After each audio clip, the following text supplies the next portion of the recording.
서영춘. 그는 대한민국에 웃음을 가져다 준 제왕이었지만 웃음을 위해 스스로를 불태운 희생양이기도 했습니다. 무대 위에서는 랩과 화려한 몸짓으로 3천만 명의 걱정을 달랬지만 불이 꺼진 후에는 피 섞인 소주를 마시고 깡마른 몸을 꼭 껴안아야 했습니다. 1986년 58세의 나이로 천재광대가 한창 나이에 세상을 떠났습니다. 암이 그를 죽음으로 몰아넣었을까요? 아니면 무대에 대한 끝없는 열정이었을까요? 살살이 가면 뒤에 숨은 서영춘의 58년 인생을 따라가 봅시다. 모든 거대한 이야기에는 끝이 있고 모든 별에는 수명이 있습니다. 1986년 11월 1일 오후 4시 35분 서울 풍납동의 한 병실에서 대한민국을 뒤흔들었던 가장 시끄럽고 유쾌했던 소음이 멈췄습니다. 창밖에는 늦가을에 차가운 비가 내리고 있었고 그 빗소리는 마치 하늘이 이 땅의 가장 위대한 광대를 위해 연주하는 진홍옥처럼 들렸습니다. 향년 58세. 누군가는 인생의 황금기라 부를 나이에 서영춘이라는 남자는 자신의 모든 것을 태우고 재가 되어 세우러졌습니다. 의사들은 사인을 간암이라고 기록했습니다. 하지만 우리는 알고 있습니다. 그를 죽게 만든 것은 단순한 암세포가 아니었습니다. 그를 죽음으로 몰고 간 진짜 범인은 그가 평생토록 사랑했고 평생토록 미워했던 웃음이라는 이름의 지독한 연인이었습니다. 그가 떠난 그날 사람들은 밥숟가락을 놓으며 탄식했습니다. 이제 무슨 낙으로 사나. 그 탄식은 단순한 팬의 아쉬움이 아니었습니다. 그것은 가난하고 고달팠던 시절 유일한 진통제를 잃어버린 환자들의 비명과도 같았습니다. 도대체 서영춘은 누구였을까요? 아니, 1928년부터 1986년까지 이 격동의 한반도 역사 위에서 그가 연기했던 살살이라는 캐릭터는 우리에게 무엇을 말하고 싶었던 것일까요? 이제 우리는 시계바늘을 거꾸로 돌립니다. 1986년에 차가운 병실을 뒤로 하고 전설이 잉태되던 그 뜨겁고도 서러웠던 1928년의 땅으로 돌아갑니다. 1928년 8월 25일 전라북도 임실군 강진면 백년리. 지금은 고즈넉한 시골 마을이지만 90여 년 전 그곳은 절망이 지배하는 땅이었습니다. 일제 강점기의 수탈은 극에 달해 있었고 농부들의 손에는 굳은 살만 남고 쌀독은 비어갔습니다. 나라 잃은 서름이 안개처럼 자욱하던 그해 여름, 부여섯 씨 집안에서 한 아이가 태어났습니다. 위로 형과 누나들이 줄지어 있었고 아래로도 동생들이 태어날 칠남사녀 대가족의 다섯째. 그가 바로 서영춘이었습니다. 대가족의 틈바구니에서 자란다는 것은 일찍부터 생존의 기술을 터득해야 함을 의미했습니다. 울면 떡 하나 더 주는 것이 아니라 울면 시끄럽다고 꿀밤을 맞는 시대였습니다. 어린 영춘은 본능적으로 깨달았습니다. 사랑받기 위해서는, 아니, 적어도 굶지 않기 위해서는 눈에 띄어야 한다는 것을요. 그의 집안은 가난했지만 흐르는 피는 남달랐습니다. 유교적 질서가 엄격했던 시골 마을이었음에도 불구하고 서씨 집안 형제들에게는 감출 수 없는 딴따라의 DNA가 흐르고 있었습니다. 특히 그의 형 서영은 또한 코미디언이자 작가로 활동하며 그들의 혈관 속에는 숨길 수 없는 광대의 피가 흐르고 있었습니다. 집안 어딘가에서는 늘 젓가락 두드리는 소리가 났고 구성진 노랫가락이 흘러나왔습니다. 아버지의 호통 소리보다 형제들의 흥얼거림이 더 크게 들리던 집. 그곳에서 어린 영춘은 글자보다 리듬을 먼저 배웠고 예의범절보다 남을 웃기는 표정을 먼저 익혔습니다. 동네 어귀는 그의 첫 번째 무대였습니다. 그는 관찰력이 비상한 아이였습니다. 훈장님 순사, 동네 주정뱅이 아저씨. 그의 눈에 친 어른들의 모습은 모두 개그의 소재였습니다. 그가 훈장님의 헛기침 소리를 흉내내면 아이들은 배꼽을 잡고 뒹굴었습니다.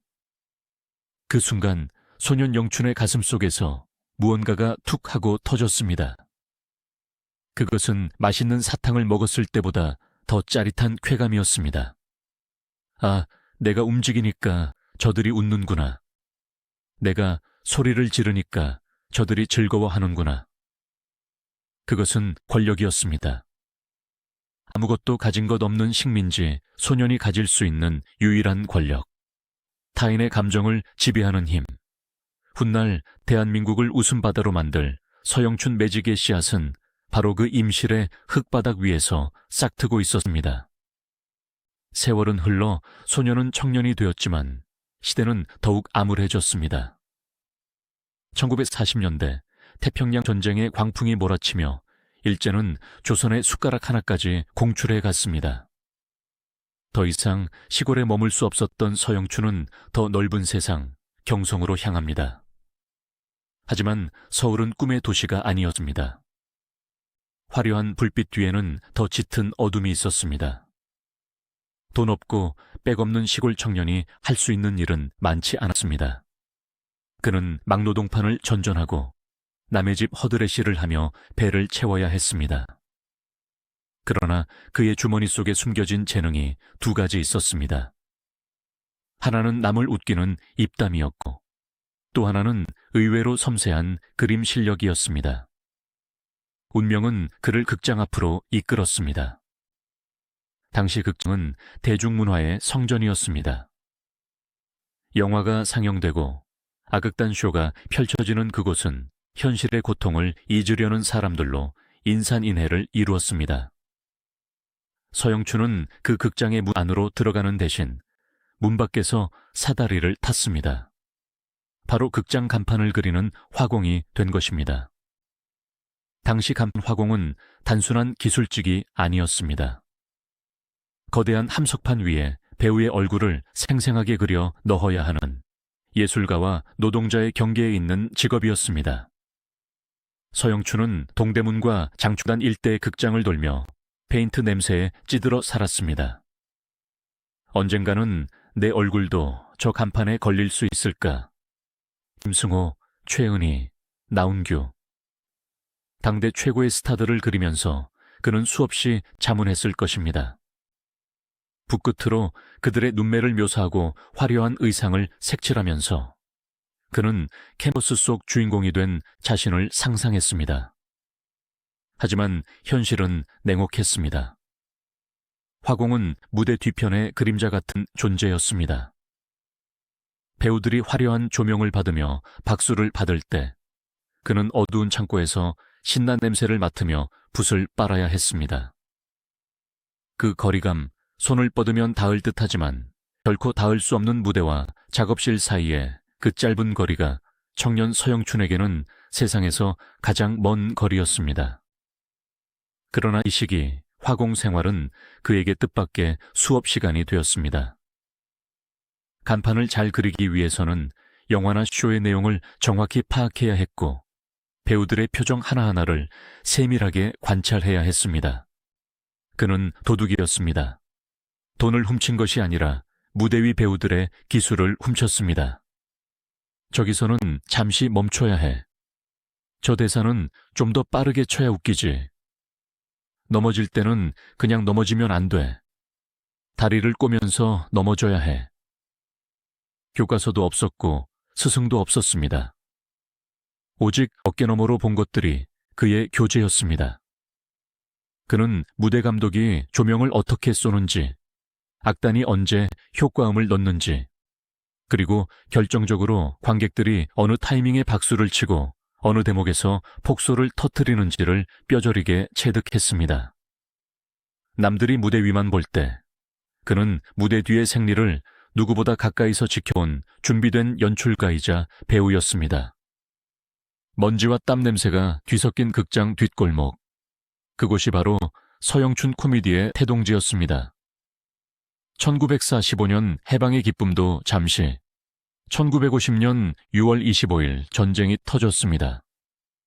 막 피어나려던 문화 예술계는 다시 잿더미가 되었습니다. 서울은 함락되었고 사람들은 살기 위해 남쪽으로, 더 남쪽으로 피난길에 올랐습니다. 서영춘 역시 그 거대한 피난 행렬 속 이름 없는 한 점이었습니다. 전쟁은 지옥이었습니다.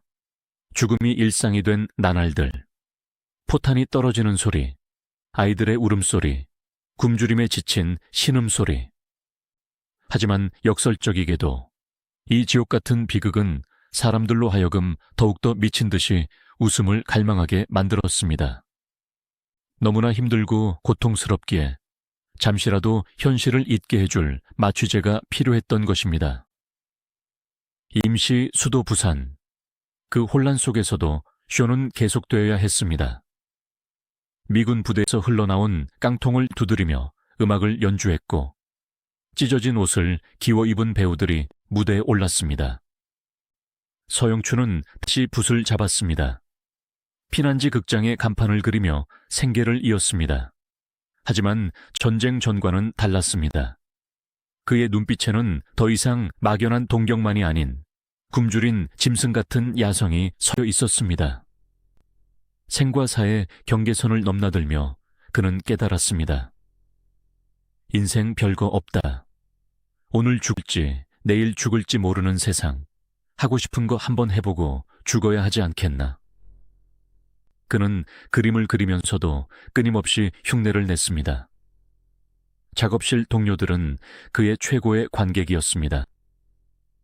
야, 영춘이 너는 그림 그리지 말고 나가서 춤이나 춰라. 네가 배우들보다 낫다 임마. 동료들의 칭찬은 빈말이 아니었습니다. 그의 끼는 송곳과 같아서 주머니 속에 감추려 해도 뚫고 나올 수밖에 없었습니다. 극장 관계자들 사이에서 그림 그리는 서씨가 보통 내기가 아니다. 배우들 흉내를 내는데 진짜보다 더 진짜 같다는 소문이 아름아름 퍼지기 시작했습니다. 1953년 휴전. 폐허가 된 서울로 사람들이 다시 모여들었습니다. 악극단들은 재정비에 들어갔고 쇼 비즈니스는 다시 꿈틀거렸습니다. 당시 악극단 생활은 그야말로 유랑 생활이었습니다. 배우가 아프거나 도망가는 일은 비일비재했습니다. 그런 구멍난 자리를 메우기 위해 끼 있는 스태프들이 대타로 투입되는 경우가 종종 있었는데 서영춘은 바로 그 결정적 순간을 하이에나처럼 기다리고 있었습니다. 그는 틈틈이 무대 뒤편에서 잔심부름을 하고 때로는 단역 배우들이 펑크를 내면 엑스트라로 무대에 섰습니다. 대사 한마디 없는 행인 역할, 얻어맞고 쓰러지는 졸병 역할. 하지만 그는 그 짧은 순간에도 자신만의 독특한 몸짓을 섞어 관객의 시선을 훔쳤습니다. 넘어질 때도 그냥 넘어지지 않았습니다. 다리를 꼬며 기묘하게 넘어졌고 맞을 때도 아이고 하는 평범한 비명 대신 아따따따 하는 괴상한 소리를 질렀습니다. 주연 배우들은 쟤 왜 저러냐며 눈살을 찌푸렸지만 극장주들의 눈에는 달랐습니다. 저놈 봐라. 제법인데. 하지만 여전히 그의 신분은 화공이었습니다. 정식 단원이 아니었기에 급여는 쥐꼬리만 했고 대우는 형편없었습니다. 페인트가 묻은 작업복을 입고 무대 뒤에서 양석천, 양훈, 구봉서 같은 당대 스타들의 화려한 의상을 부러운 눈으로 바라봐야 했습니다. 서영춘은 그들의 연기를 스펀지처럼 흡수했습니다. 홀쭉이 양석천의 코미디, 뚱뚱이 양훈의 느긋함, 구봉서의 재치 있는 입담을 머릿속에 입력하고 밤이면 거울을 보며 그것을 자신만의 스타일로 변주했습니다. 나는 그들과 달라야 한다. 더 빠르게, 더 미치게, 더 정신없게. 기존의 코미디가 느릿하고 여유 있는 만담 위주였다면 그는 성격 급한 한국인의 기질에 딱 맞는 속도전을 준비하고 있었습니다. 그리고 마침내 운명의 여신이 그에게 손짓하는 날이 왔습니다. 1958년의 어느 날 밤, 장소는 서울 종로의 유서 깊은 극장 단성사였습니다. 당시 단성사는 최고의 인기 쇼가 열리는 메인 스테이지였고 이곳에 선다는 것은 곧 인류 연예인임을 증명하는 훈장이었습니다. 그날 밤 단성사 객석은 수많은 관객들로 빽빽하게 들어차 있었습니다. 담배 연기 자욱한 객석은 기대감으로 웅성거리고 있었고 열기는 뜨거웠습니다. 그런데 공연 시작을 불과 몇십 분 앞두고 대형 사고가 터집니다. 쇼의 중요한 파트를 담당해야 할 조연 배우 한 명이 연락두절 상태가 된 것입니다. 술에 취해 뻗었는지 아니면 돈을 더 주는 다른 극장으로 도망을 갔는지 알 수 없었지만 분명한 것은 지금 당장 무대에 올릴 사람이 없다는 사실이었습니다. 야, 누구 없어? 아무나 빨리 나와봐. 단장은 새파랗게 질린 얼굴로 대기실을 뛰어다녔습니다. 쇼가 펑크나면 관객들은 환불을 요구하며 난동을 부릴 것이 뻔했습니다. 극장 문을 닫아야 할 수도 있는 절체절명의 위기. 그때 단장의 눈의 구석에서 쭈그리고 앉아 동료들에게 농담을 던지며 낄낄거리고 있는 깡마른 청년이 들어왔습니다. 바로 간판 화공 서영춘이었습니다. 단장은 지푸라기라도 잡는 심정으로 소리쳤습니다. 야, 서영춘, 네가 올라가라. 서영춘은 깜짝 놀라 눈을 동그랗게 떴습니다. 저요? 저 대사도 모르는데요. 옷도 없는데요. 단장은 그의 등을 떠밀며 고함을 질렀습니다. 대사 필요 없어. 그냥 가서 시간만 때워. 춤을 추든 노래를 하든 똥을 싸든 마음대로 해. 무대만 비우지 마. 그렇게 떠밀리듯 서영춘은 무대 조명 아래로 던져졌습니다. 수백 개의 눈동자가 일제히 그를 향했습니다. 눈앞이 하얘지는 공포, 심장이 터질 듯한 긴장감. 보통 사람이라면 그 자리에서 얼어붙어 한 발자국도 떼지 못했을 것입니다. 하지만 그 순간 서영춘의 몸속 깊은 곳에 잠들어 있던 임실 시골 마을에서부터 끓어오르던 그 광대의 피가 폭발했습니다. 관객들은 웅성거렸습니다. 저건 누구야? 처음 보는 놈인데? 간판쟁이 아니야? 야유가 터져 나오려는 찰나 서영춘은 특유의 멍한 표정을 지으며 비틀거렸습니다. 그리고 마치 고장난 인형처럼 팔다리를 흐느적거리며 마이크 앞으로 다가갔습니다. 의도된 연기가 아니었습니다. 너무 긴장해서 다리가 풀린 것인지 아니면 본능적인 계산이었는지 본인조차 몰랐을 그 기묘한 움직임. 그때 객석 앞에서 푸아하 하는 웃음이 터졌습니다. 그 웃음소리는 신호탄이었습니다. 그는 입을 열었습니다. 정해진 대본은 없었습니다.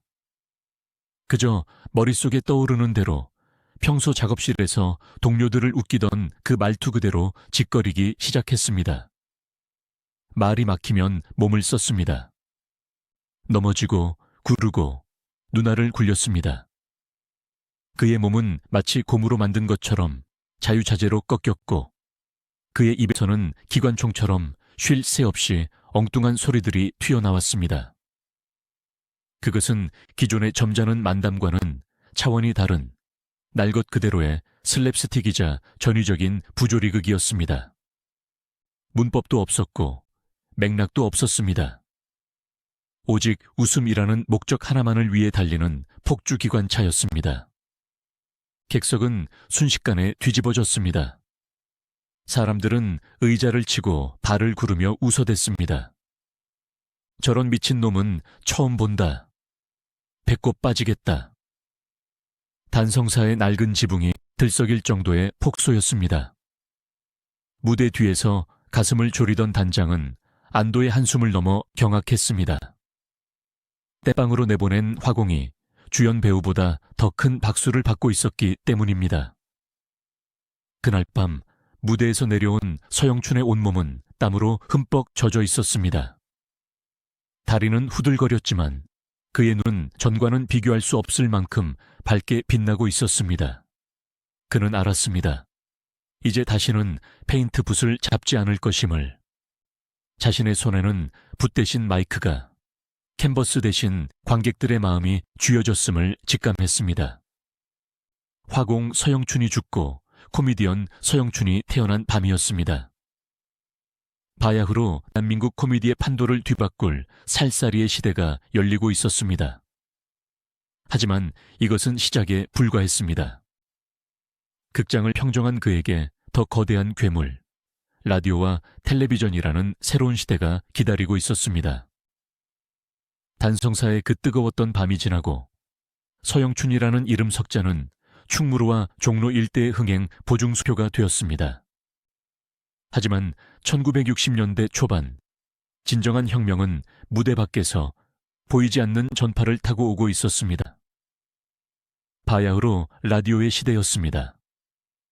텔레비전 수상기가 부잣집의 거실을 장식하는 사치품이었던 시절, 서민들의 유일한 친구이자 정보원은 네모난 나무 상자, 라디오였습니다.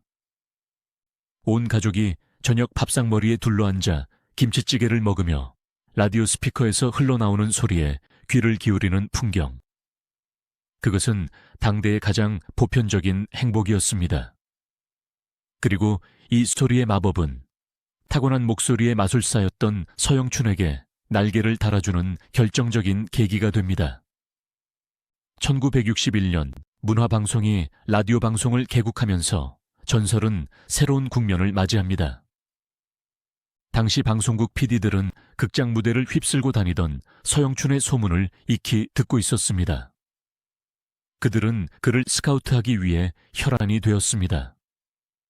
하지만 처음에는 방송국 내부에서 우려의 목소리도 높았습니다. 서영춘의 코미디는 몸을 쓰는 슬랩스틱, 즉 눈으로 보는 코미디가 강점 아닙니까? 과연 그의 기괴한 몸동작과 표정 연기가 보이지 않는 청취자들에게 전달될 수 있을까요? 이것은 방송 관계자들의 큰 숙제였습니다. 그러나 서영춘은 이 우려를 단 한 번의 방송으로 불식시켰습니다. 그는 보이지 않는다는 제약을 오히려 기회로 만들었습니다. 그는 시각적 정보를 청각적 정보로 치환하는 데 천재적인 감각을 보였습니다. 그는 단순히 대사만 읊는 것이 아니었습니다. 온갖 효과음을 입으로 직접 만들어냈습니다. 문 여는 소리, 자동차 엔진 소리, 동물 울음소리, 심지어 전쟁터의 포탄 소리까지 그의 입을 통하면 실제보다 더 실감나게 재현되었습니다. 청취자들은 라디오를 들으며 머릿속으로 생생한 총천연색 영화를 그려낼 수 있었습니다. 그의 목소리는 고무줄처럼 늘어났다가 기관총처럼 빠르게 쏘아붙여졌고, 때로는 구성진 노랫가락으로 변해 사람들의 혼을 빼놓았습니다. 당시 전극 성우들이 정확한 발음과 감정 전달에 치중했다면 서영춘은 언어의 파괴와 대조립을 통해 소리 그 자체를 웃음의 재료로 삼았습니다. 특히 1964년부터 TBC 동양방송 라디오에서 방송된 가로수를 누비며 같은 프로그램에서 보여준 그의 입담은 가히 독보적이었습니다. 교통질서를 주제로 한 이 프로그램에서 그는 택시 운전사, 깐깐한 경찰, 시골 영감 등 수많은 캐릭터를 목소리 하나만으로 완벽하게 분리해 연기했습니다. 사람들은 서영춘의 목소리를 듣기 위해 라디오 앞으로 모여들었습니다. 그의 목소리는 고단한 하루를 마친 서민들의 피로회복제였고 꽉 막힌 세상을 뚫어주는 사이다였습니다. 라디오 스타로서의 서영춘은 이미 확고한 위치를 점하고 있었습니다. 하지만 역사의 수레바퀴는 멈추지 않고 굴러가 흑백 상자 속에 사람이 들어가 움직이는 텔레비전이라는 괴물을 대중 앞에 내놓았습니다. 그리고 이 괴물은 서영춘을 만나 비로소 바보상자라는 애칭을 얻으며 안방극장의 주인이 됩니다. 1969년 8월 ABC TV의 개국은 한국 코미디 역사에서 기원전과 기원후를 나누는 사건과도 같았습니다. 라디오에서 목소리로만 만났던 스타들이 드디어 모습을 드러내는 순간 대중은 열광했습니다. 그리고 그 중심에 전설적인 프로그램 웃으면 복이 와요가 있었습니다. 코미디언 구봉서, 배삼룡, 곽규석, 그리고 성춘. 당대의 네로라 하는 기라성 같은 스타들이 총출동한 이 프로그램은 단순한 예능 프로그램을 넘어 전 국민의 일요일 저녁을 책임지는 일종의 종교와도 같았습니다. 시청률은 70%를 넘나들었고 방송 시간만 되면 거리에 인적이 드물 정도였습니다. 텔레비전 화면 속에 등장한 서영춘은 시각적 충격 그 자체였습니다. 깡마른 몸매, 툭 튀어나온 광대뼈, 퀭한 눈. 잘생긴 미남형 배우들이 지배하던 브라운관에 나타난 이 기묘한 외모의 사내는 자신의 외모를 비하하거나 희화화하는 것을 두려워하지 않았습니다. 오히려 그것을 가장 강력한 무기로 삼았습니다. 라디오 시절 갈고 닦은 현란한 화술에, 극장쇼 시절 체득한 슬랩스틱 액션이 결합되면서 폭발적인 시너지가 났습니다. 그는 화면 밖으로 튀어나올 듯이 설쳤고 카메라 앵글을 무시하며 뛰어다녔습니다. PD들은 그를 잡기 위해 카메라를 들고 뛰어다녀야 했습니다.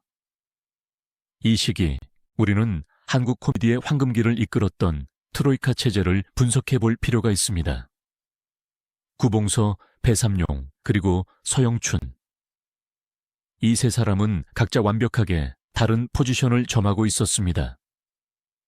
구봉서가 젠틀하고 지적이며 상황을 정리하는 정극 연기 기반의 코미디를 담당했다면 배삼룡은 조금 모자라고 둔하며 항상 당하는 바보 연기의 정점이었습니다. 그렇다면 서영춘은 어디에 위치했을까요? 그는 이 두 가지 분류로 설명할 수 없는 제3의 지대에 있었습니다. 그는 구봉서처럼 똑하지도 않았지만 배삼룡처럼 마냥 당하고만 있지도 않았습니다.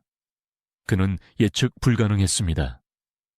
상황을 엉뚱한 방향으로 끌고 가거나 말도 안 되는 논리로 상대방의 혼을 쏙 빼놓는 트릭스터이자 부조리극의 주인공이었습니다. 그의 별명 살사리는 바로 이러한 캐릭터에서 유래했습니다. 그는 약삭빠르게 상황을 모면하고 강자 앞에서는 비굴하게 굴다가도 약자 앞에서는 허세를 부리는 지극히 인간적이고 소심인적인 캐릭터를 연기했습니다. 배삼룡이 넘어져서 동정심을 유발하는 웃음을 주었다면 서영춘은 얄미울 정도로 깐죽거리며 상대방을 골탕 먹이는 과정에서 카타르시스를 느끼게 하는 웃음을 주었습니다. 시청자들은 서영춘을 보며 묘한 대리 만족을 느꼈습니다. 왜냐하면 당시 사회는 너무나 엄숙했기 때문입니다. 군사정권 시절 모든 것이 각 잡혀있고 통제되던 사회 분위기 속에서 서영춘의 거침없는 말장난과 권위에 대한 엉뚱한 도전은 통쾌한 해방구였습니다. 그의 저성기를 상징하는 또 하나의 키워드는 바로 여장입니다. 1970년대 대한민국은 가부장적인 유교 질서가 지배하던 사회였습니다. 남자가 여자의 옷을 입는다는 것, 그것은 점잖은 양반들은 상상도 할 수 없는 망측한 짓이었습니다. 하지만 서영춘은 그 금기를 보란듯이 깨부수었습니다. 그는 할머니, 수다쟁이 아줌마 혹은 못생긴 여고생 역할을 즐겨 맡았습니다. 그런데 이상하게도 서영춘의 여장은 거부감이 들지 않았습니다. 오히려 너무나 능청스러워서 혀를 내두를 정도였습니다. 어머, 총각, 이거 너무 비싸다. 깎아줘, 잉. 콧소리를 섞어 애교를 부리다가도 수틀리면 갑자기 굵직한 남자 목소리로 야, 안 깎아줘? 라고 돌변하는 그의 영은 성별의 경계를 허무는 파격이었습니다. 그는 여성의 말투와 제스처를 흉내내는 데 그치지 않고 여성들이 겪는 생활 속의 애환을 풍자적으로 그려냈습니다. 시장 바닥에서 콩나물 값을 깎기 위해 목숨 거는 어머니들의 억척스러움, 며느리를 구박하면서도 손자에게는 꼼짝 못하는 시어머니의 이중성. 그의 캐릭터는 우리네 이웃의 모습 그 자체였습니다. 남성 중심 사회에서 억눌려 있던 여성 관객들은 자신의 모습을 대변하는 듯한 서영춘의 연기에 박수를 보냈고, 남성 관객들은 권위가 해체되는 모습에 쾌감을 느꼈습니다. 그는 무대 위에서만큼은 남녀노소, 지위고하를 막론하고 모두를 평등하게 만드는 웃음의 독재자였습니다. 이 시기 서영춘을 이야기할 때 절대 빼놓을 수 없는 것이 바로 그의 음악적 재능입니다. 현대적인 관점에서 보면 그는 대한민국 최초의 래퍼이자 리듬의 마술사였습니다. 당시 대중가요는 트로트나 포크 음악에 정형화된 사분의사박자 틀 안에 갇혀 있었습니다. 하지만 서영춘은 그 박자를 마음대로 해체하고 조립했습니다. 인천 앞바다의 사이다가 떠도 곱부 없이는 못 마셔요. 산토끼 토끼야 어디를 가느냐. 깡충깡충 뛰면서 어디를 가느냐. 누구나 아는 동요나 구전가요가 그의 입을 통하면 전혀 다른 노래가 되었습니다. 그는 박자를 쪼개고 밀고 당기는데 천부적이었습니다. 쿵짝거리는 뽕짝 리듬 위에 얹어지는 그의 속사포 랩은 관객들의 혼을 쏙 빼놓는 주술과도 같았습니다. 그의 대표곡 서울 구경을 들어보십시오. 시골 영감 처음 타는 기차놀이에 표를 끊어가지고 10년을 갔네. 숨 쉴 틈 없는 전개, 쏟아지는 가사, 중간중간 들어가는 아싸, 좋다 같은 추임새. 이것은 단순한 노래가 아니었습니다. 급격한 산업화로 인해 고향을 떠나 서울로 몰려든 수많은 이촌향 도민들의 정신없는 삶을 대변하는 리듬이었습니다. 빨리빨리가 미덕이 되기 시작한 시대, 서영춘의 빠른 입담은 그 시대의 속도계였습니다. 표를 끊고 10년을 갔다는 과장된 가사 속에는 성공을 꿈꾸며 서울로 왔지만 여전히 제자리 걸음인 민초들의 서글픈 자화상이 녹아있었던 것입니다. 사람들은 그의 노래를 들으며 어깨를 들썩였지만 그 웃음 뒤에는 왠지 모를 짠한 눈물이 고여 있었습니다. 그는 웃기지만 슬픈 페이소스의 제왕이었습니다. 1970년대로 접어들며 서영춘의 인기는 하늘을 찔렀습니다. 그는 방송국 출연료 외에도 전국의 밤무대와 행사장 섭외 영순이었습니다. 돈은 갈퀴로 긁어모으듯 들어왔고 그는 당대 연예인 중 최고의 납세왕이 되었습니다. 하지만 빛이 강하면 그림자도 짙은 법. 이 화려한 전성기의 이면에서 서영춘의 육체와 영혼은 서서히, 그러나 확실하게 무너져 내리고 있었습니다. 대중은 그가 무대 위에서 영원히 춤출 것이라 믿었지만 그의 몸은 이미 비명을 지르고 있었습니다. 전국을 누비기 위해 그가 선택한 것은 다름 아닌 헬리콥터였습니다. 그리고 그 좁은 헬기 안에서 그를 위로해 준 것은 가족도 동료도 아닌 차가운 소주병이었습니다. 비극의 서막은 가장 화려한 조명 아래서 조용히 시작되고 있었습니다. 1970년대 중반, 대한민국 하늘을 날아다니는 민간 헬리콥터는 손에 꼽을 정도였습니다. 대통령, 재벌 총수, 그리고 코미디언 서영춘이었습니다. 당시 서영춘의 하루는 24시간이 모자랐습니다. 새벽 라디오 생방송을 마치면 낮에는 방송국 녹화, 저녁에는 지방 공연, 밤에는 서울의 야간업소 출연. 몸이 10개라도 부족한 살인적인 스케줄이었습니다. 도로 사정이 좋지 않았던 그 시절, 전국 각지에서 쇄도하는 러브콜을 소화하기 위해 그는 헬기를 전세냈습니다. 헬기에서 내려 무대 직행하고 박수 소리가 채 잦아들기도 전에 다시 헬기에 올라 다음 도시로 이동하는 삶. 사람들은 그 모습을 보며 서영춘이 돈을 갈퀴로 긁어모은다며 부러워했습니다. 확실히 그는 부자였습니다. 당대 연예인 소득 순위 최상위권, 걸어다니는 중소기업이라 불렸습니다. 하지만 그 좁고 시끄러운 헬기 안에서 쪽잠을 자며 이동하는 그의 표정을 본 사람은 아무도 없었습니다. 그 높은 하늘 위에서 내려다본 세상은 자신의 발 아래 있었지만 정작 그 세상 속으로 내려가 맘 편히 밥 한 끼 먹을 시간조차 허락되지 않았습니다. 그는 하늘에 떠 있는 고독한 섬이었습니다. 이 시기 서영춘의 성격을 가장 극적으로 보여주는 전설적인 사건이 하나 발생합니다. 이른바 다이아몬드 반지 사건입니다. 당시 서영춘은 자신의 성공을 증명하듯 무려 3캐럿짜리 다이아몬드 반지를 끼고 다녔습니다.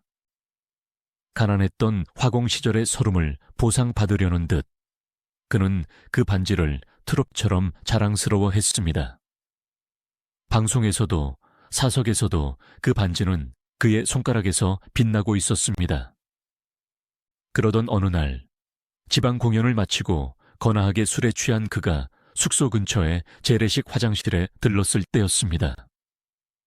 비틀거리는 몸을 가누며 볼일을 보던 중 손가락에서 헐거워진 그 거대한 다이아몬드 반지가 툭 하고 빠져 시커먼 오물통 속으로 사라져 버렸습니다.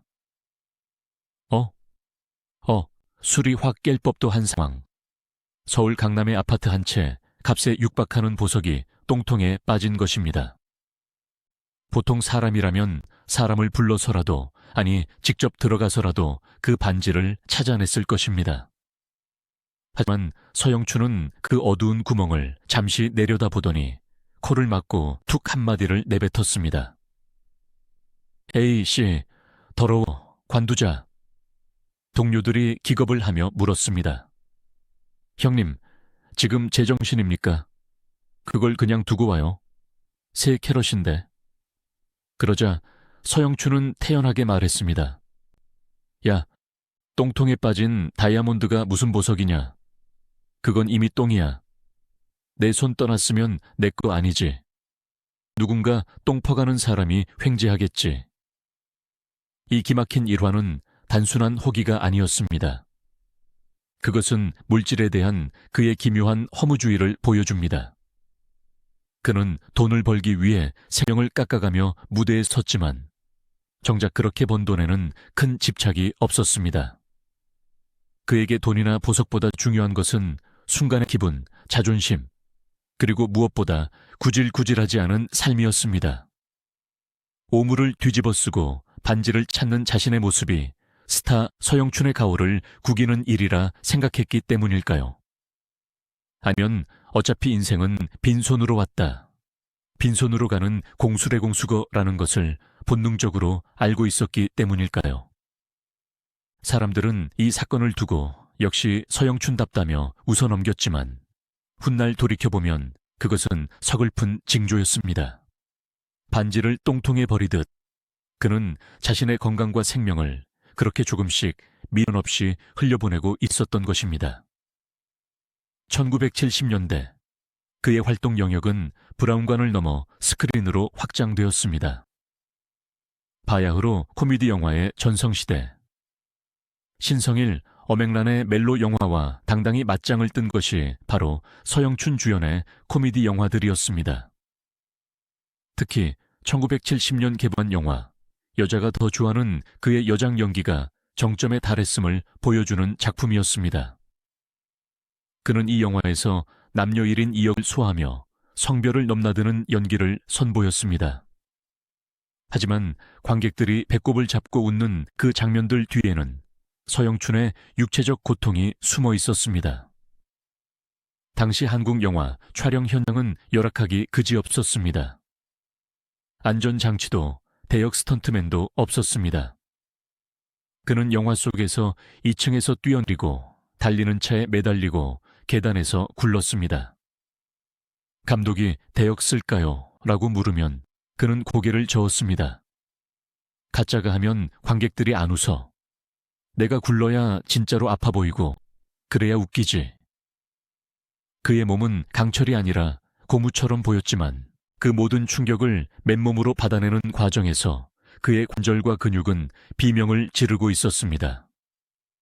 그는 고통을 웃음으로 바꾸는 연금술사였지만 그 대가로 자신의 몸을 담보로 잡혀야 했습니다. 무대 위에서 쏟아붓는 에너지는 공짜가 아니었습니다. 한번 터진 웃음은 마약과 같아서 관객들은 더 강한 웃음, 더 자극적인 몸짓을 원했습니다. 어제 웃겼던 것으로는 오늘 만족시킬 수 없었습니다. 매일매일 새로운 것을 만들어내야 한다는 창작의 고통, 그리고 정상의 자리에서 내려오면 안 된다는 강박관념. 그 고통을 잊기 위해, 혹은 다음 무대를 위한 에너지를 억지로 짜내기 위해 그가 손을 댄 금단의 열매가 있었습니다. 바로 알코올이었습니다. 처음에는 피로회복제였고 긴장 완화제였던 술은 점차 그의 주식이 되어갔습니다. 밥알을 씹을 힘도 없을 만큼 지쳤을 때 술은 액체로 된 밥이었습니다. 술이 들어가야 말이 술술 나와 술이 없으면 혀가 굳어. 무대 뒤 대기실에는 항상 소주병이 놓여 있었고 땀범벅이 되어 무대를 내려온 그는 물 대신 소주를 들이켰습니다. 가정에서의 서영춘은 철저히 무너져 있었습니다. 밖에서는 만인의 연인, 화려한 스타였지만 현관문을 열고 들어오는 순간 그는 중환자였습니다. 훗날 아들 서동규는 이렇게 회상했습니다. 아버지는 집에 오시면 항상 술 냄새를 풍기며 주무시고 계셨다. 깨어있는 아버지를 보는 것이 소원이었다. 아내 이영옥 씨는 밤마다 피 묻은 남편의 와이셔츠를 빨며 오열했습니다. 1977년 그의 몸이 마침내 파업을 선언했습니다. TBC의 간판쇼 프로그램, 고전 유머 극장, 북화도중, 평소처럼 무대를 날아다니던 그가 갑자기 쓰러진 것입니다. 사람들은 그것 또한 서영춘의 기막힌 슬랩스틱 연기인 줄 알고 박수를 쳤습니다. 하지만 그는 다시 일어나지 못했습니다. 식은땀이 비 오듯 흘렀고 얼굴은 백지장처럼 하얗게 질려 있었습니다. 응급실로 실려간 그에게 의사는 청천벽력 같은 진단을 내립니다. 강영화입니다. 간이 돌처럼 굳어가고 있어요. 당장 술을 끊고 요양하지 않으면 1년을 넘기기 힘듭니다. 수년간 들이부은 술과 살인적인 스케줄, 그리고 불규칙한 식생활이 기어이 그의 간을 파괴하고 만 것입니다. 방송국은 발칵 뒤집혔습니다. 서영춘 없는 코미디 프로그램은 상상할 수 없었기 때문입니다. 가족들은 제발 입원하자고 매달렸습니다. 하지만 서영춘은 이번 며칠 만에 제 손으로 링거주사 반을 뽑아버렸습니다. 의사 양반이 뭘 몰라서 그래. 나는 무대에 서야 낫는 병이야. 병원 냄새 맡고 있으면 멀쩡한 사람도 죽어. 그는 다시 방송국으로 향했습니다. 복수가 차올라 숨쉬기조차 힘든 배를 헐렁한 한복으로 감추고 누렇게 뜬 황달긴 얼굴을 두꺼운 메이크업으로 덮었습니다. 그리고 카메라 앞에 서서 외쳤습니다. 요건 몰랐지 관객들은 환호했습니다.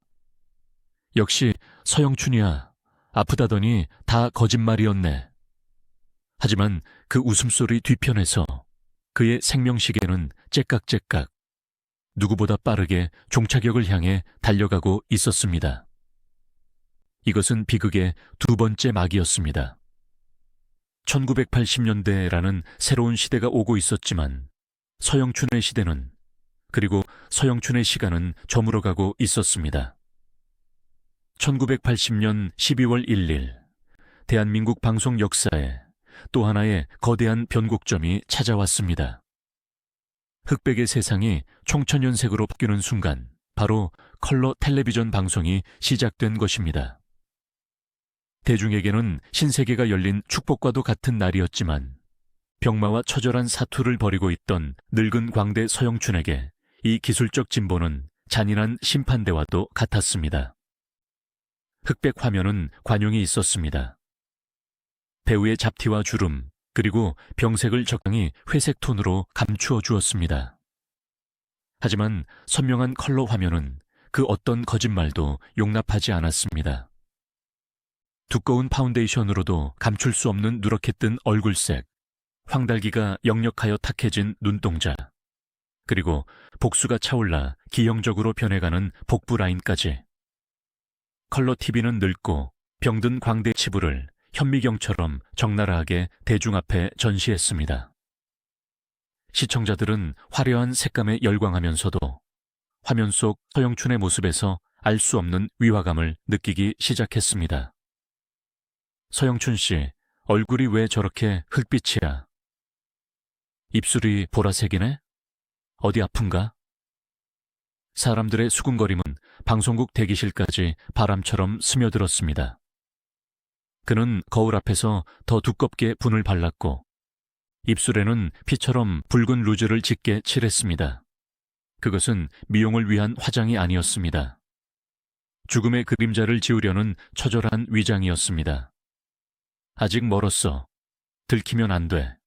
관객이 나를 보고 걱정하면 그건 코미디가 아니야. 조명이 켜지면 그는 더욱 과장되게 웃고 더 높이 뛰었습니다. 자신의 건강에 대한 의구심을 불식시키기 위해 그는 전성기보다 더 격렬한 슬랩스틱을 선보여야만 했습니다. 뼈가 으스러지는 듯한 고통이 전신을 휘감았지만 큐 사인이 들어오는 순간 그의 뇌에서는 엔돌핀이 솟구쳤고 고통은 잠시 마비되었습니다. 이것은 의학적으로 설명할 수 없는 오직 무대 위에서만 일어난 기적이자 저주였습니다. 1980년대 초반의 연예계 판도는 급격하게 변하고 있었습니다. 서영춘과 함께 시대를 풍미했던 트로이카의 한 축인 배삼룡이 신군부의 섰을 퍼런 사회 정화 조치와 연예계 은퇴 압력, 그리고 사업 실패 등으로 급격히 몰락하던 시기였습니다. 영할 것 같았던 라이벌이자 동료들이 하나둘씩 무대 뒤로 사라지거나 위축되는 모습을 보며 서영춘은 깊은 고립감과 위기감을 느꼈습니다. 그 빈자리를 치고 올라오는 후배들의 기세는 무서웠습니다. 특히 못생겨서 죄송합니다 라는 유행어와 함께 등장한 이주일의 인기는 가히 폭발적이었습니다. 이주일은 서영춘이 개척해 놓은 못난이 코미디와 슬랩스틱을 계승하면서도 더 파격적이고 더 현대적인 감각으로 대중을 사로잡았습니다. 수지큐 음악에 맞춰 엉덩이를 흔드는 이주일 춤사위에 온 국민이 열광할 때 서영춘은 분장실 구석에서 씁쓸한 미소를 지으며 담배를 태웠을지도 모릅니다. 저 친구 엉덩이 흔드는 게 예사롭지 않구만. 그것은 단순한 질투가 아니었습니다. 자신의 시대가 저물어가고 있다는 거부할 수 없는 자연의 섭리를 확인하는 노장의 비애였습니다. 자신이 평생을 바쳐 닦아놓은 길 위를 후배들이 신나게 달리는 모습을 보며 그는 안도감과 허탈함을 동시에 느꼈습니다. 하지만 그는 쉽게 물러설 생각이 없었습니다. 오히려 오기가 발동했습니다. 아직 나 서영춘 안 죽었다. 보여주마. 진짜가 뭔지. 1981년 그는 MBC의 간판쇼, 일요일 밤의 대행진 등에 출연하며 건재함을 과시하려 애썼습니다. 이 시기 그가 보여준 투어는 눈물겨울 정도였습니다. 50대 중반의 나이, 게다가 강영화 말기의 몸으로 그는 무대 위에서 덤블링을 하고 맨바닥을 구르며 온몸을 던졌습니다. 녹화가 끝나고 카메라에 불이 꺼지면 마법은 풀렸습니다. 컷, 수고하셨습니다. PD의 외침과 함께 서영춘은 그 자리에 주저앉았습니다. 매니저가 달려와 그를 부축해야만 겨우 걸음을 떼거나 아예 탈진하여 엎혀서 나가곤 했습니다. 선생님이 지나가시면 특유의 냄새가 났어요. 아주 독한 파스 냄새. 그리고 그 사이를 비집고 나오는 알코올 냄새.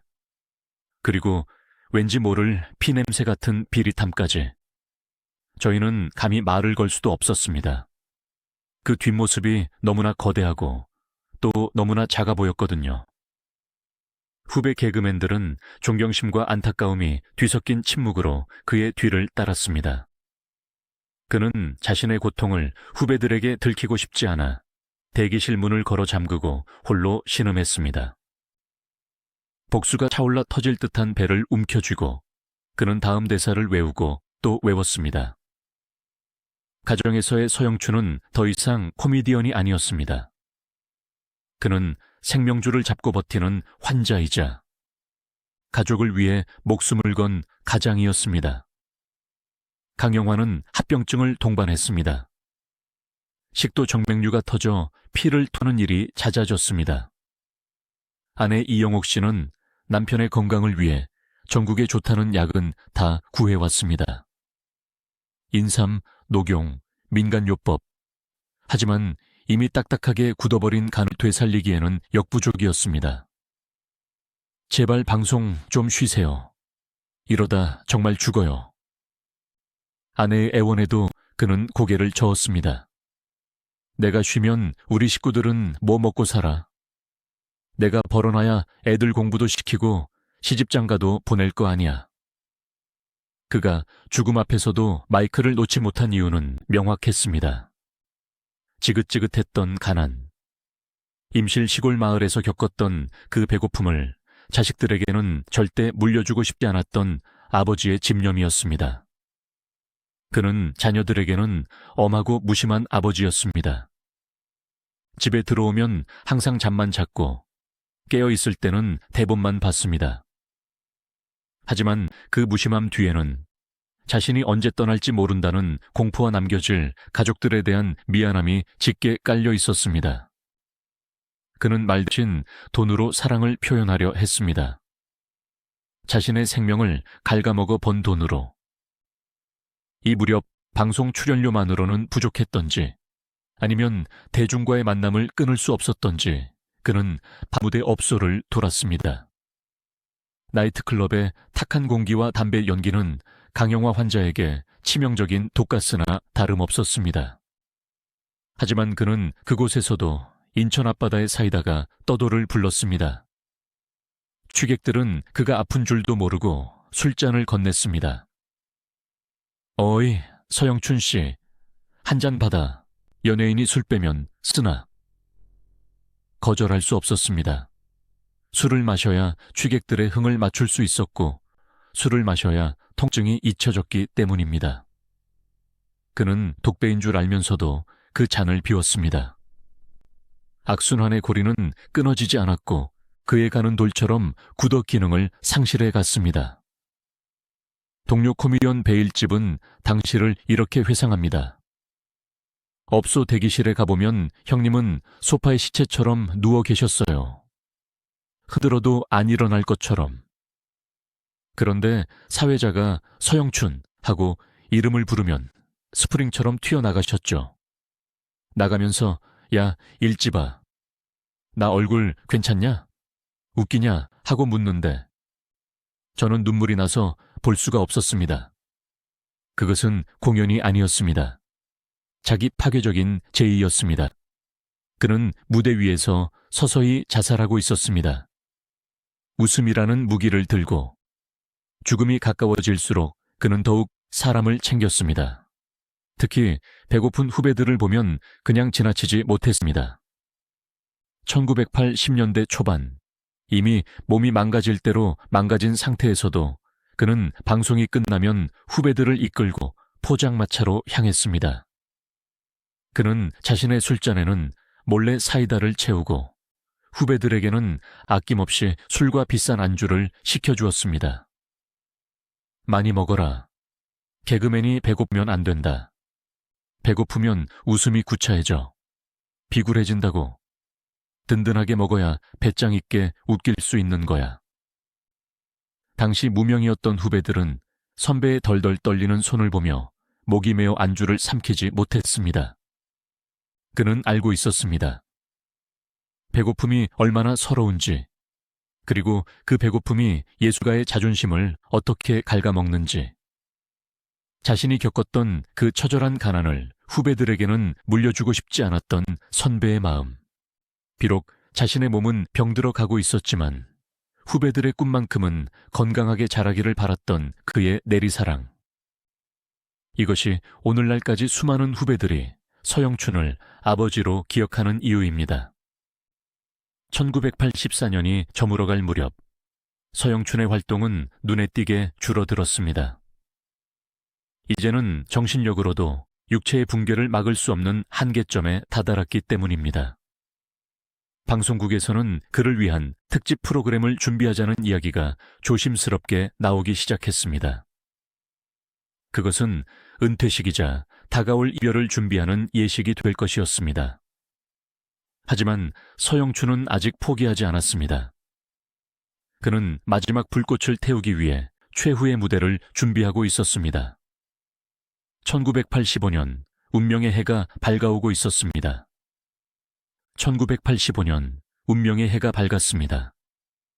서영춘의 몸은 이미 한계점을 넘어선 상태였습니다. 정밀 검사 결과는 참혹했습니다. 강영환은 이미 말기로 진행되었고 간암 세포까지 발견되었습니다. 의사는 고개를 저으며 가족들에게 조용히 통보했습니다. 마음의 준비를 하셔야 합니다. 이제는 정말 쉬셔야 해요. 더 이상 무리하면 1년도 못 넘깁니다. 그것은 사실상의 사형 선고였습니다. 가족들은 오열했습니다. 이제는 정말 멈춰야 할 때였습니다.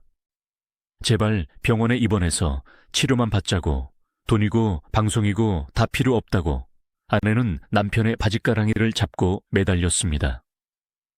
하지만 당사자인 서영춘은 의외로 담담했습니다. 그는 자신의 죽음을 예감하고 있었던 것일까요?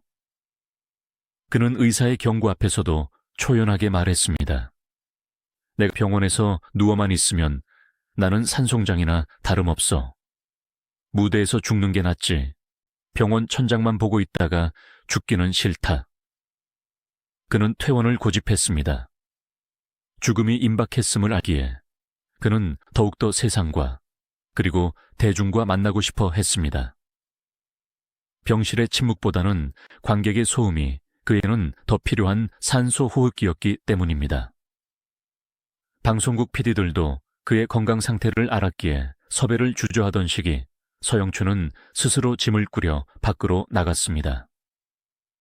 그가 향한 곳은 화려한 조명이 있는 서울의 대형 무대가 아니었습니다. 전국 각지의 장터, 시골 마을의 작은 행사장이었습니다. 사람들은 수군거렸습니다. 서영춘이 돈독이 올랐나 봐. 저 몸으로 장터 약장수 무대까지 뛰네. 하지만 그것은 오해였습니다. 물론 가족들을 위한 마지막 생계 수단이기도 했지만 그가 장터를 찾은 진짜 이유는 따로 있었습니다.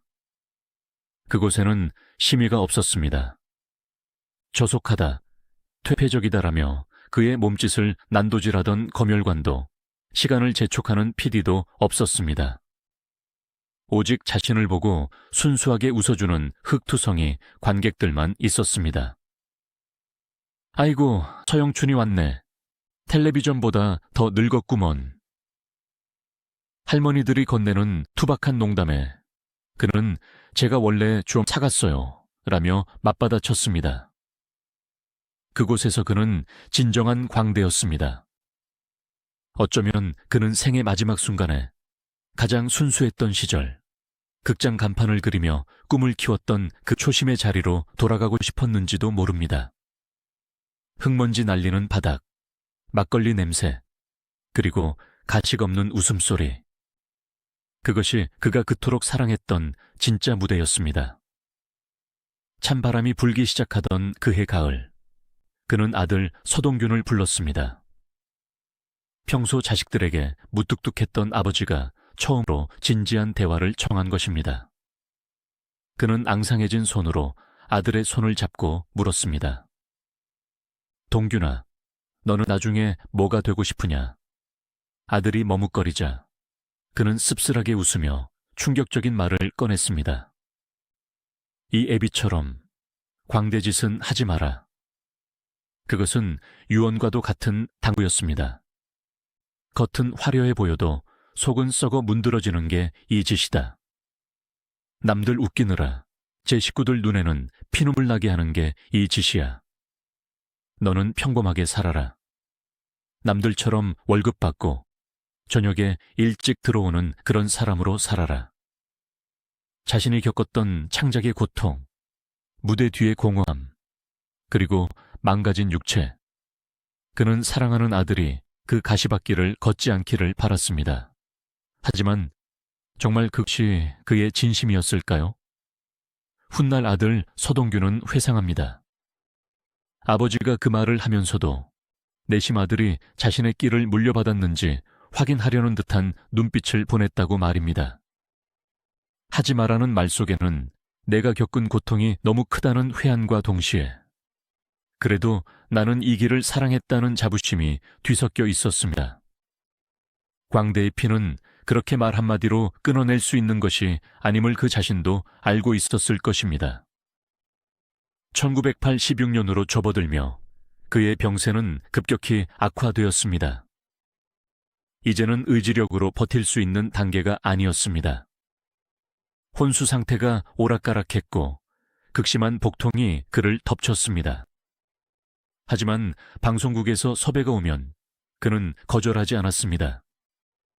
그것이 마지막이 될 것임을 직감했기 때문입니다.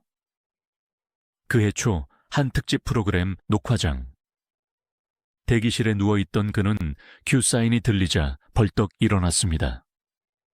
동료들은 기적을 보는 것 같았다고 증언합니다. 요건 몰랐지? 그는 무대 위에서 날아다녔습니다. 전성기 시절의 그 모습 그대로였습니다. 관객들은 배꼽을 잡고 웃었습니다.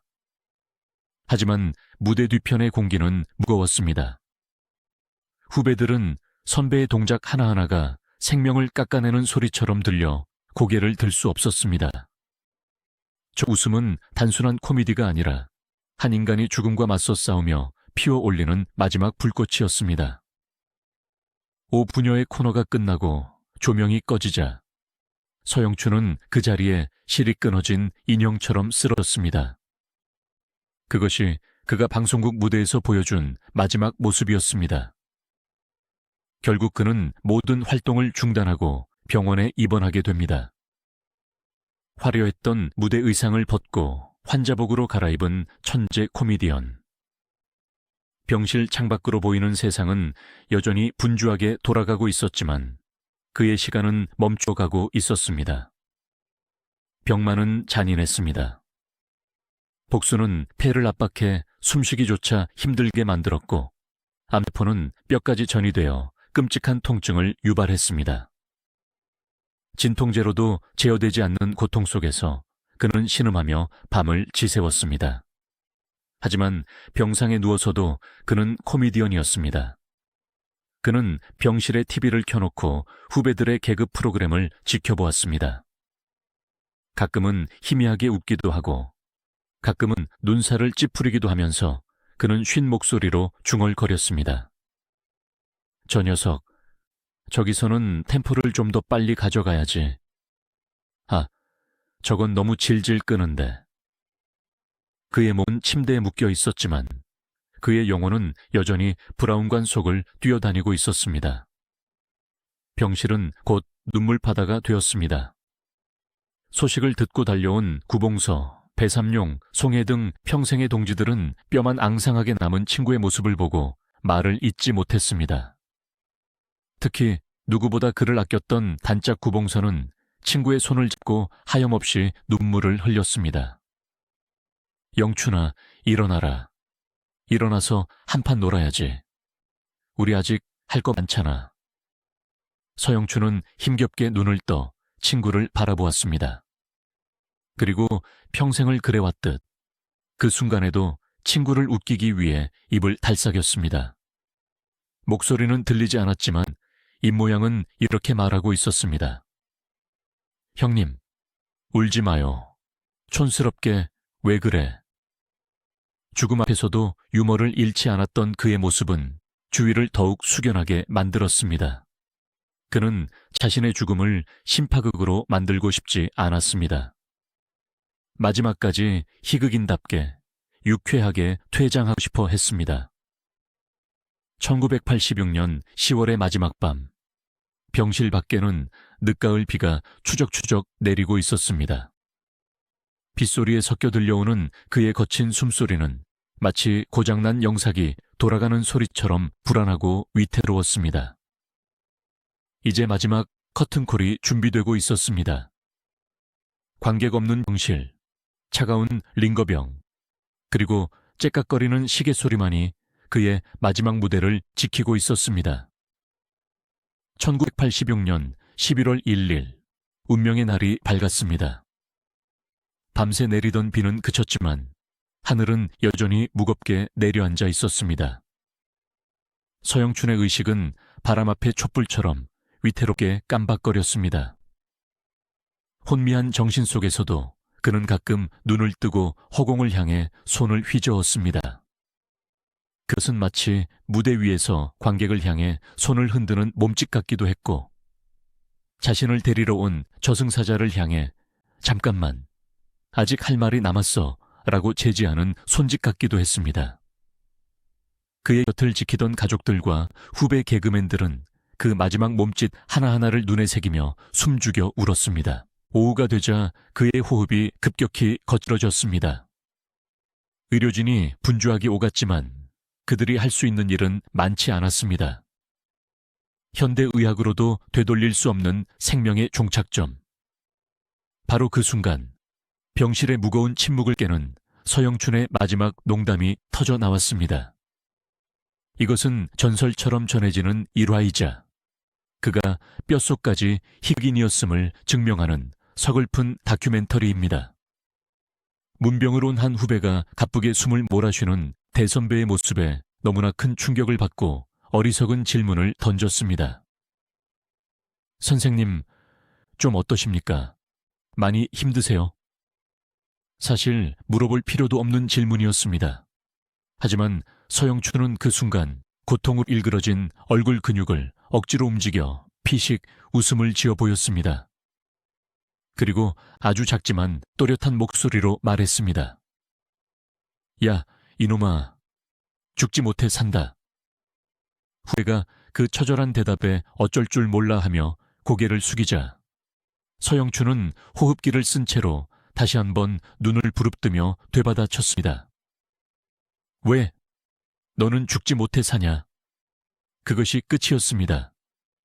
죽음이 코앞에 닥친 순간에도 상대를 당황하게 만들고 그 상황을 비틀어 웃음을 유발하려 했던 그의 본능.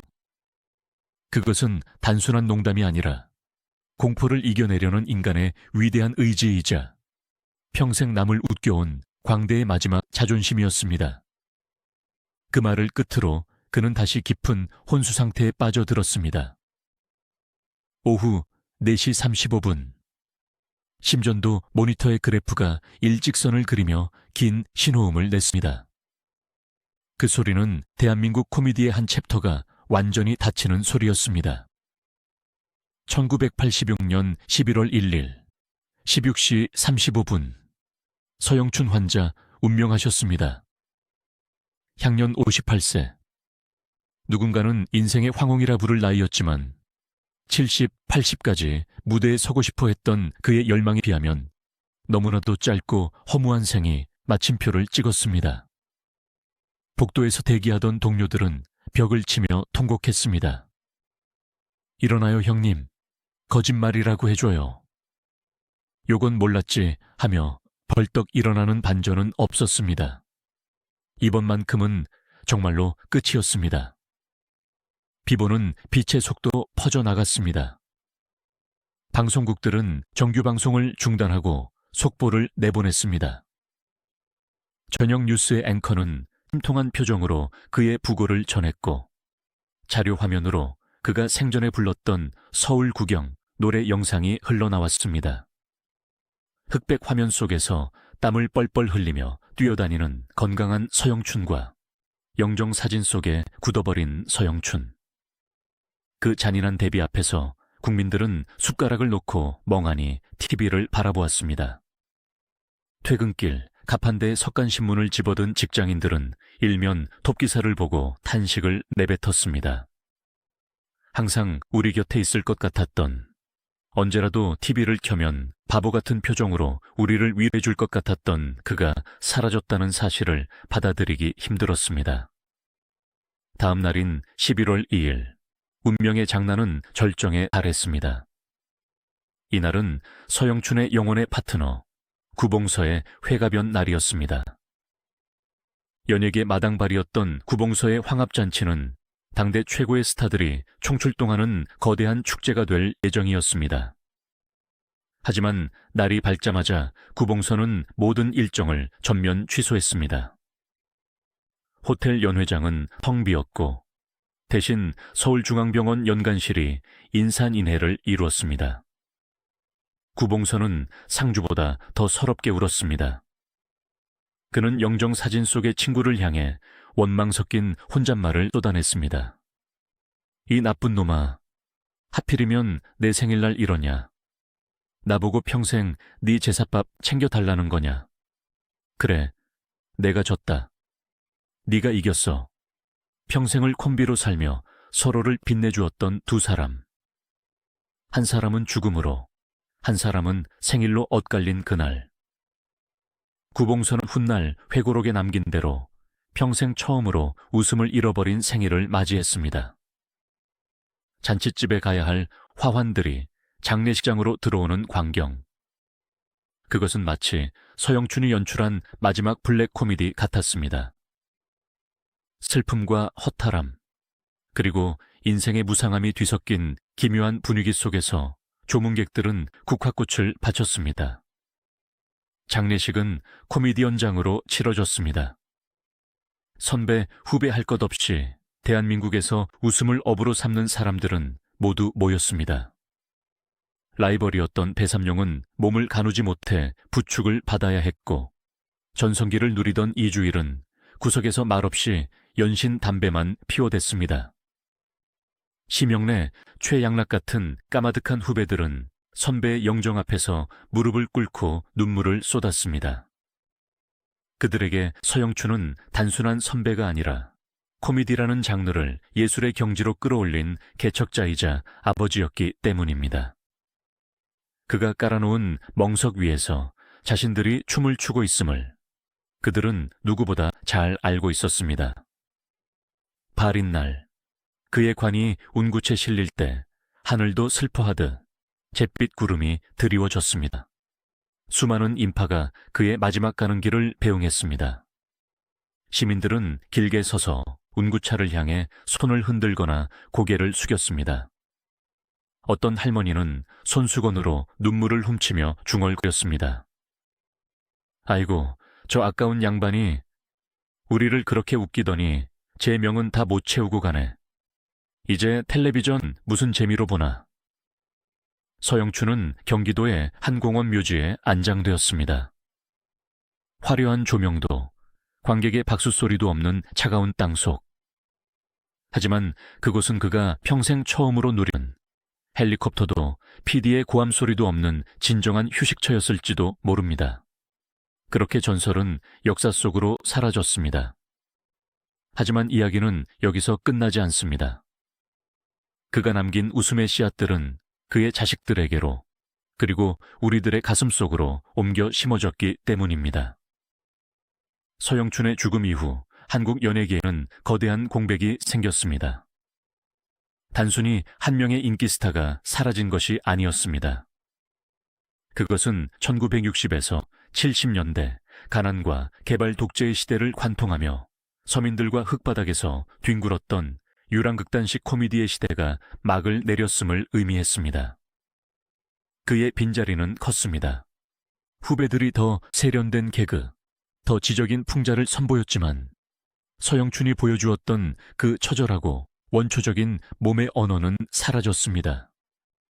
사람들은 화려한 세트장 속에서 잘 짜인 콩트를 보면서도 문득문득 그리워했습니다. 땀을 뻘뻘 흘리며 아무런 계산 없이 온몸을 던지던 그 촌스러운 광대를 말입니다.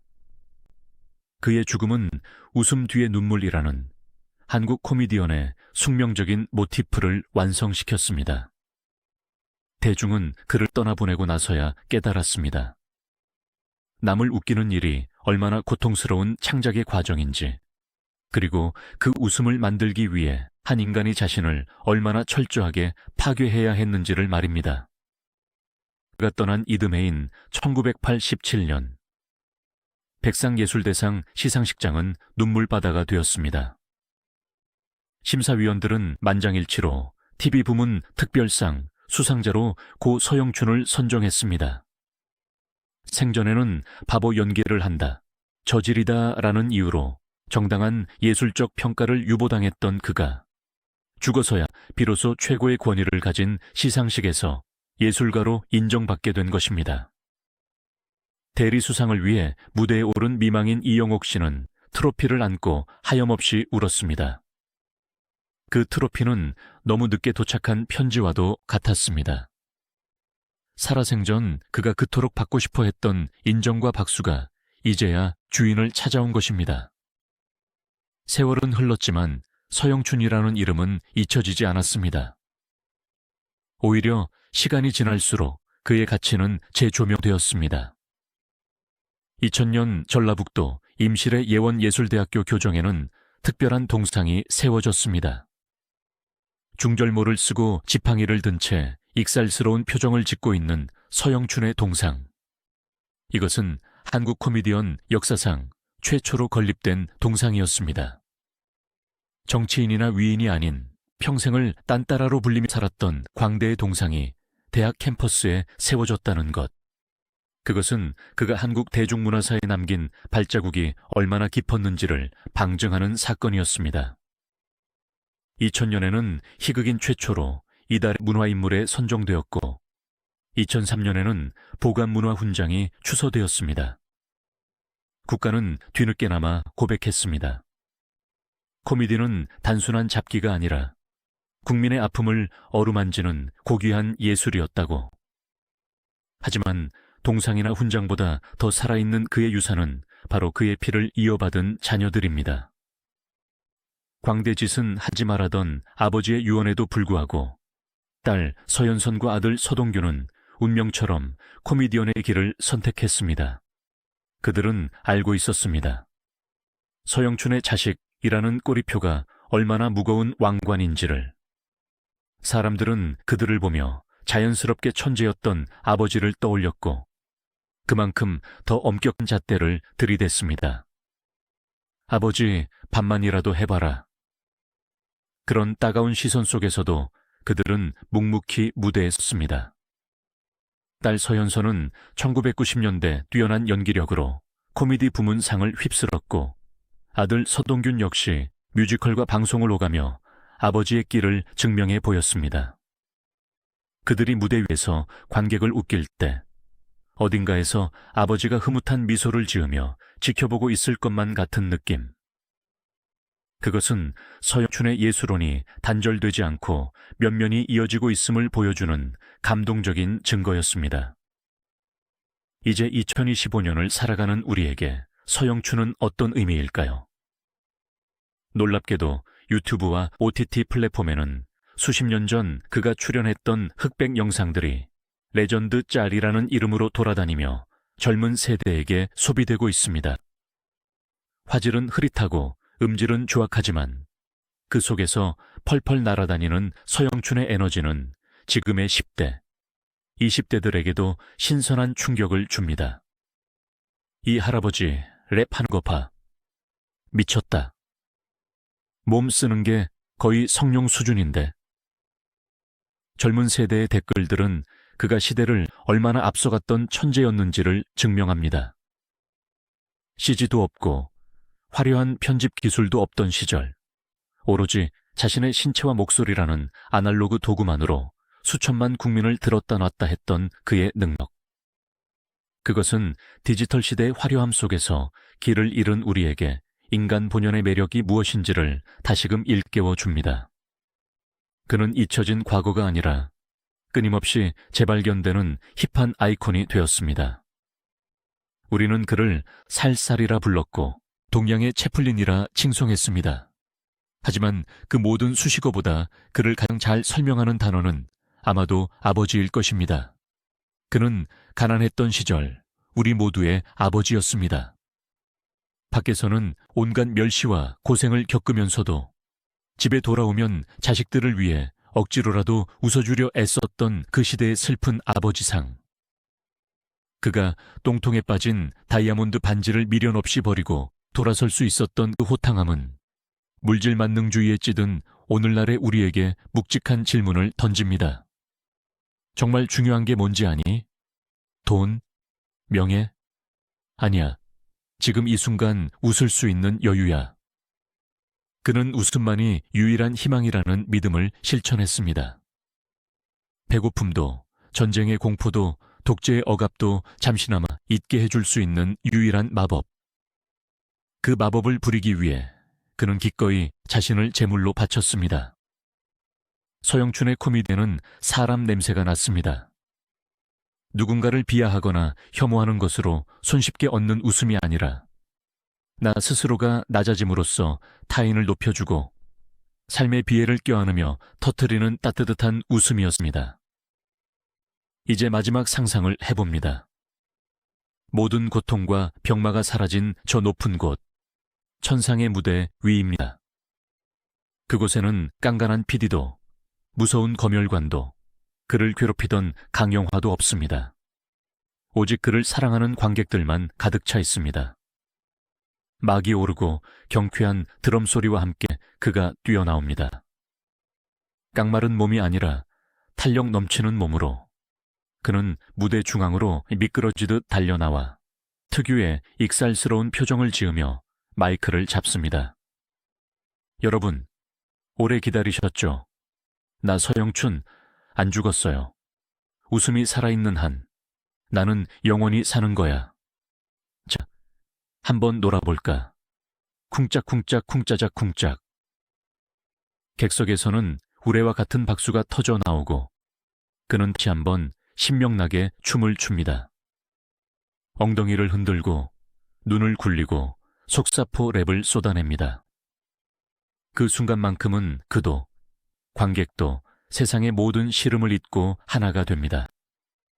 슬픔도 없고 눈물도 없는 오직 웃음만이 가득한 영원한 커튼콜. 1928년 임실의 시골 마을에서 태어나 1986년 서울의 병실에서 눈을 감을 때까지 58년이라는 짧은 생애 동안 그는 자신의 몸을 장작처럼 태워 이 차가운 세상을 데웠습니다. 불꽃은 사그라들었지만 그 온기는 여전히 우리 곁에 남아 있습니다. 우리가 힘들 때마다 피식 웃을 수 있는 힘, 절망적인 순간에도 요건 몰랐지 하며 농담 한마디 던질 수 있는 용기. 그것이 바로 서영춘이 우리에게 남긴 위대한 유산입니다. 부디 그곳에서는 아프지 말고 마음껏 웃으시길. 당신이 있어 우리는 가난해도 행복했습니다. 고맙습니다. 우리의 영원한 살살이 서영춘 선생님.